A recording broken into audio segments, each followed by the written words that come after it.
Why does it have to get to the point of the management letter response when you ask during the audit to provide? This is a document that should be available, Governor. These bank accounts are known. This register is there. At any point during the audit, you should be able to supply it. What was the difficulty in supplying it during the audit so that you have to wait for the management letters to respond? I think I have my chief officer here who can respond because that's his duty. Thank you, Honorable Chair.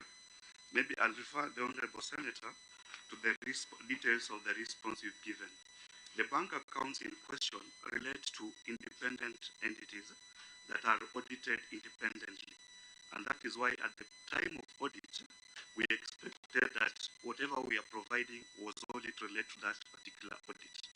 Because just as we had in the introduction, the auditor also carries out his own independent audit on all funds, and these are the special projects in the county. And that is the time when those funds should provide the details of these accounts. This is a register. Governor, I am also audited. You know, I'm the SG of ODM. We're also audited there. There is something they ask for us called a register of assets. If I came to Vihiga today, can I see a register of assets? Is it there? Yes. How is it that you don't have a register of all accounts? It's just a register. Is this document? No, the Honorable Senator, the register is there. It's just that that was not address the chair. So, thank you, Chair. Sorry for that. Honorable Chair, the register is there for the accounts. It's just that for this particular audit, the particulars of those accounts that the auditor was asking for were not part of that audit. But now to satisfy himself, he wanted to have those details, which we went ahead and provided. Because if you read the response correctly, for us, we know these entities are audited independently, away from the audit of the executive. That is not accurate, because the first entry in that schedule is Vihiga County CRF account. You can't tell me that's audited. That's part of this audit. Yes. And there are various accounts that relate to operational issues that is part of this audit.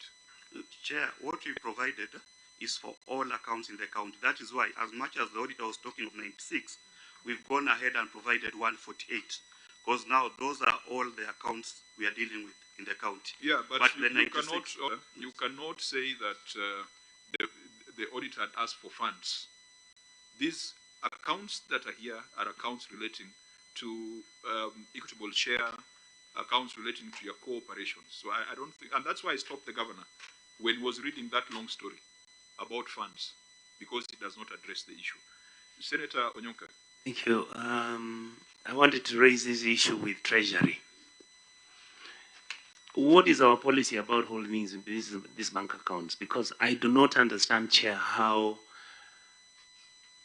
even the Auditor General's office can be able to audit in one county 146 accounts.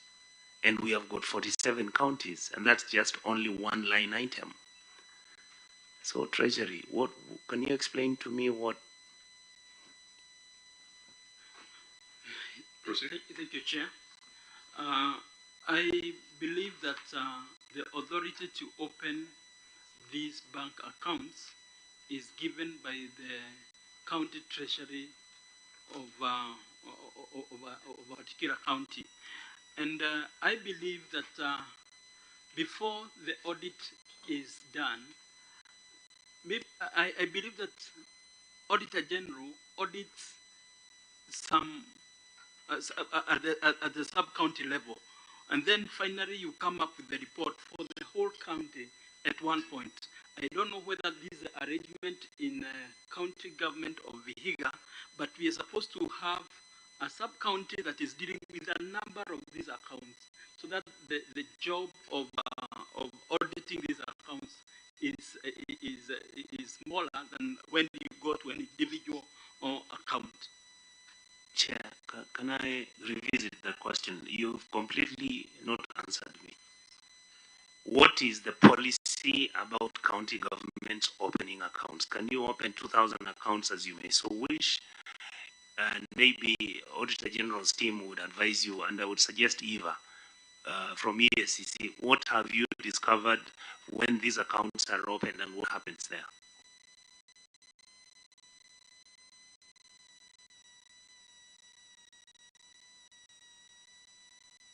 Thank you, Chair.